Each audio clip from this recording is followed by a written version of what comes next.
Perfect. Good afternoon, everybody. Thank you for joining us. It's a beautiful day outside, but we are talking Philadelphia city politics. We are very excited here on the next episode of Studio C70 to be interviewing Controller Christy Brady, who is running for re-election in the Democratic primary to the Philadelphia City Controller's office.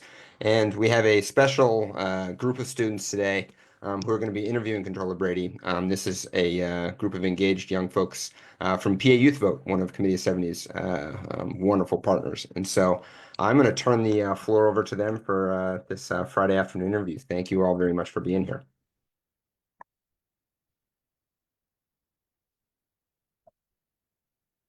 I think we can start with the students asking questions. So Toby, if you want to go ahead and start us off.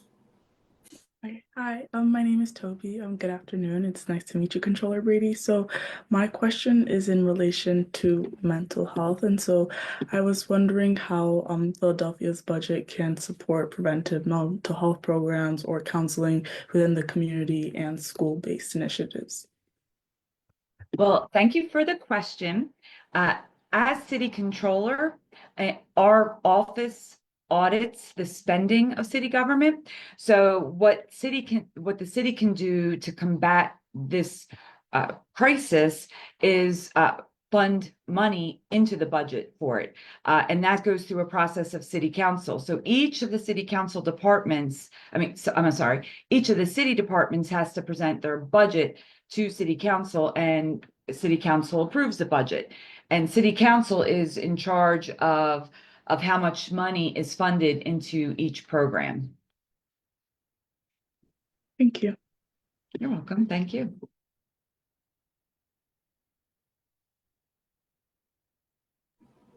Go ahead, Jacob. I think you're next on the list. Hi, I'm Jacob Slaughter, and I wanted to ask, what do you see as the most significant responsibilities of a city controller's office? The city controller's office has a lot of responsibilities. We have a lot of divisions in our office. The largest division in our office is the audit division, and this division issues opinions on the city's financial statements. So we audit the city and the school district's financial statements. We audit all the grant money that comes into the city and the school district. We also audit each of the individual city departments. We also have a pre-audit division, and that division looks at they're sort of the last line of looking at whether an expenditure agrees with the contract before monies are released from the city treasurer. And we also have an investigations unit, and they issue various reports on tips that we get in the public. I have a community affairs division where we go throughout the city to tell people, what the controller's office does, and also brings back information for us to perhaps audit, but it's definitely like more of an engagement. And so in terms of what's most important, we are independent of the city and the school and the school district and city council. And because we have that independent voice, a lot of people rely on our reports for to make decisions about the budget. For example, with the question earlier. So we play a vital role in independence, government accountability, and transparency. Thank you.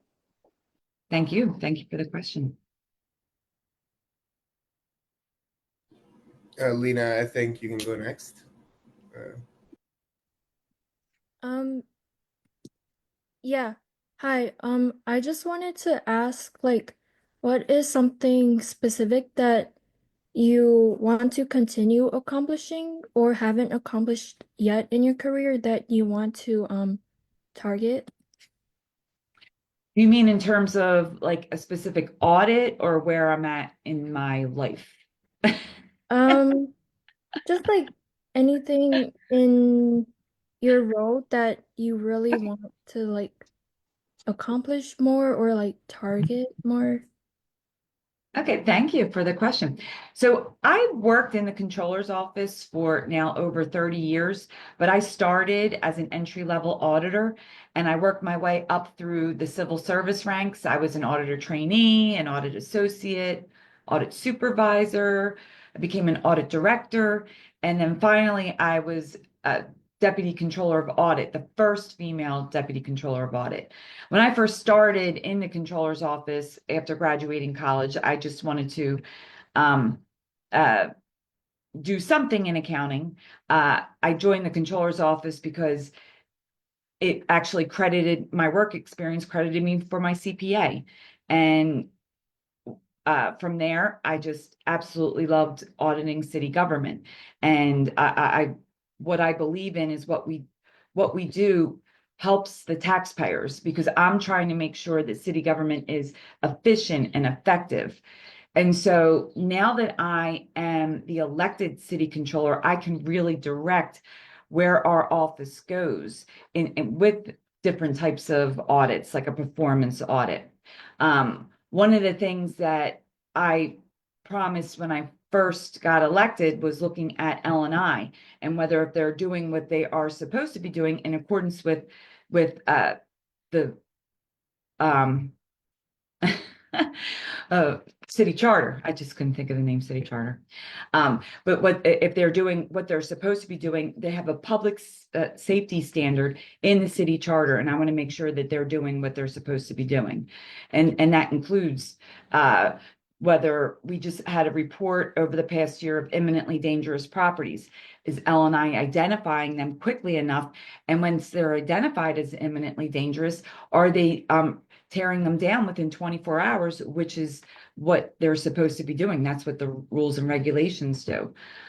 So it's things like that where I want to improve city government. Thank you. Thank you. Robin, I think you can go ahead next. Okay. Hi, my name is Remla Hagos, and today my question is, are there certain areas in Philadelphia where our city funds could be used to address the issue of gun violence, specifically in the youth? Yes.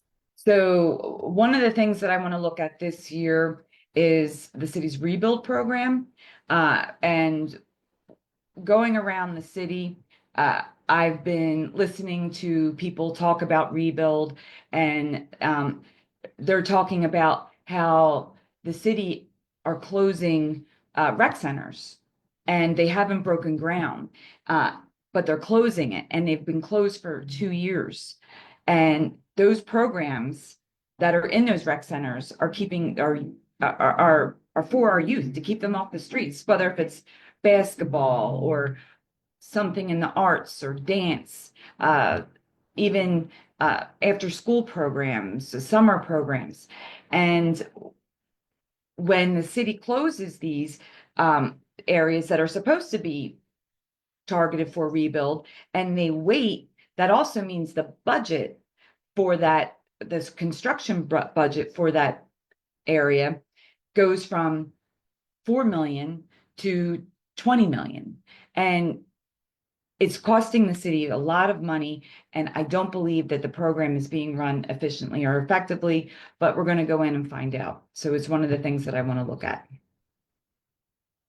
Thank you. Thank you. I think Jacob actually has another question that he wrote down that he wanted to ask. So go ahead, Jacob. Sure. I wanted to ask, how do you establish transparency in city finances? So establishing transparency, all of our reports are uploaded on our website. And with our community outreach, we try and make sure that everybody knows what we're working on. It could be through social media. It could be through a press release or a press conference. So our transparency is in publishing every report that we do on our website. Thank you. Thank you. Yeah, that was great. I think Lena again has another question she wants to ask. Okay. Yeah, you went in depth about like your career earlier, and I just wanted to ask, like, throughout your career, what is like the single most significant thing that you're most proud of accomplishing? It was when I was the single most thing I probably in my personal life as being a mom. I mean, balancing work and being a mom and being active and involved in my children's lives. Uh, it's one of the things I like about city government is when I sometimes I say grew up in the controller's office. I had my children while I was working in the controller's office. So many of the people I work with knew my kids that now two are in college when they were babies. So that means a lot to me, that family atmosphere in the office. Mhm. That's really inspiring. Thank you. Thanks. That was good. And actually, I think Toby actually has another question too that she wants to ask. So, you mentioned earlier that, you spent 30 years working in the controller's office. You worked your way up, and you also mentioned now how like your kids are basically like grown up around the office because of how much time you spent there. So, what about that office like makes you so passionate that you're willing to spend like so much of your life and time dedicated to it? It's about believing that what we do helps the city taxpayer, that our audits improve city government and improves the lives. And I truly believe in that what we do can make change in the city, whether it's improving a program or correcting an error even in the financial statements maybe. And also I just work with a lot of great people. If we celebrate people's lives, we celebrate the births, we celebrate the deaths. We're a team, we're a unit, and it's also because not everybody likes to be audited. So getting together, having that brotherhood and sisterhood in the office, because you go into a city department and nobody wants to see an auditor come in, and you have to get that buy-in of trust, and it's good to have that camaraderie in the office to bounce ideas off of and have that team atmosphere. Thank you. Thank you. I think that was all the questions that our students prepared Okay. for you, Miss Brady, today. Uh, I mean, I was gonna ask just a question about. You said it is an independent body that you work for. How does that impact? Like, do you see distinction between you working as an independent, kind of like city controller, and the actual city council? Like, do you see like uh, strange conflicts maybe between like the nature of the positions that you see in government, like yours and like city council and the mayor's office? Do you see like a difference in the nature? A difference in the nature. I mean, we all have different jobs. I mean, my job is to hold people accountable to the rules and regulations of city government, or whether it's grant funds that come into the city or school district. We audit based on rules, while city council gets to decide where the money goes, I don't have a say in that. If I did, I wouldn't be independent. So there's a big difference. And kind of like when I go around the city and talk about what I do, uh, it's one of the things that people sometimes might not understand, because auditing happens after the fact, after the money is spent. So once that budget is approved and in place, then the city starts spending, we start auditing. And and when I ran 2 years ago in a special election, and I ran alongside, I like to joke, the people I audit, I was able to form relationships with them, people I normally wouldn't. Because when you run for office, it's very sort of a very vulnerable, you're really putting yourself out there to be criticized. And And because of that, I was able to form relationships with people. And I think that they understand that in my core is that they know I'm just trying to improve city government and not, I'm not out to get the mayor or another city council person. I don't want their jobs. I like what I do. I mean, I've obviously, because I've been there for over 30 years now, but it's just a very rewarding atmosphere. And by the way, over the past year, I actually worked with another elected office, the city commissioner's office, because our poll workers, so if anybody is a poll worker, the poll workers in Philadelphia weren't getting paid timely at all. It was taking at least 2 months for them to get paid. And so once I became elected, because I have relationships with the city treasurer and the finance and the finance office, I was able to bring those offices together with the city commissioner's office to figure out why it was taking so long for poll workers to get paid. And we ended up changing the process, and now we're getting the poll workers are getting paid in less than 2 weeks. So it's a very long day, and it's they ensure that the election goes smoothly on election day, and brings in those voters, has them vote, and we just need them, and we need to pay them on time. Yeah, no, that sounds great. We do work with a Yes. lot of poll workers too. We offer the opportunity. We put information out there, and it's also great to see that, like, even like workers' rights are being actually taken care of. That's actually like really, really great to see, because like genuinely like a very important thing, not just for poll workers but for all workers, but also timely pay. So a lot of people think poll workers when they're the year, but they're so important. They're so important for our election, for our democracy overall. And yeah, Yes. I think Cameron also has a question that she wants to ask, so she can take over. Yes, I do have a question. Thank you for answering all of our students' questions so far. That's appreciated. The question that I have, you mentioned earlier that you can find the findings of the research that you guys do in the audits on the website. Yes. Is there a way, or how can students use that information from the controller's office to advocate for the issues that they care about and to hold elected officials accountable in tandem with the controller's office?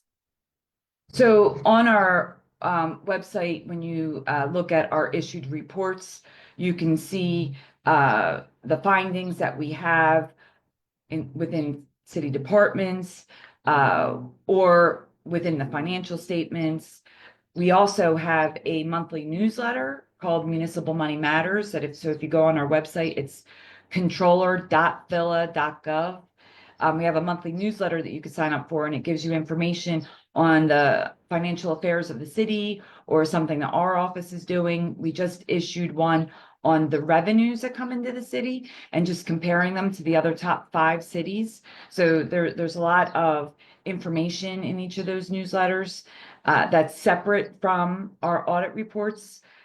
And actually, also on our website, we have a survey called Have Your Say City Survey. And it's about like a 3-minute survey, and you rate city services. And what we want is to direct our resources in the controller's office to where things may be rated poorly, and maybe that might end up being an area that we end up auditing. Thank you. Thank you. Denny, I'll turn it back over to you. Yeah, I think this should be all the questions that we have for today. So, like, thank you very much for answering all our questions and for being It was so my pleasure. informative. Yeah, thank you so much. I think I learned a lot, and I'm sure all the students, everybody learned a lot today. Every one of us learned a lot. Yeah, thank you a lot. Just I don't know if Justin's right Yeah, here. I'll take us out. Thank you all very much. Thank you very much, Controller Brady. Just a reminder for everyone that's watching, the voter registration deadline is next week, May 5th. Election day is May 20th. As you recall, Pennsylvania is a closed primary state. You need to be registered as a Democrat or a Republican to vote for most of the things that are on the ballot. Controller Brady is running as a Democrat. So if you are registered with either of those parties, you'll be able to vote in all the offices for those parties' nominees. There are several city ballot questions where you do not need to be registered with a party, and you will be able to vote on those 3 ballot questions. You can learn more at 70.org. Our friends at PA Youth Vote, they have a lot of information as well, PAYouthVote.org. They do a great job recruiting 17-year-old poll workers to work the polls, as was mentioned today. And so we're very appreciative here at 70 for your all's partnership. And so thank you very much, Controller Brady, on this wonderful afternoon. We hope you all have a great weekend. Thank you very much. And Thank you.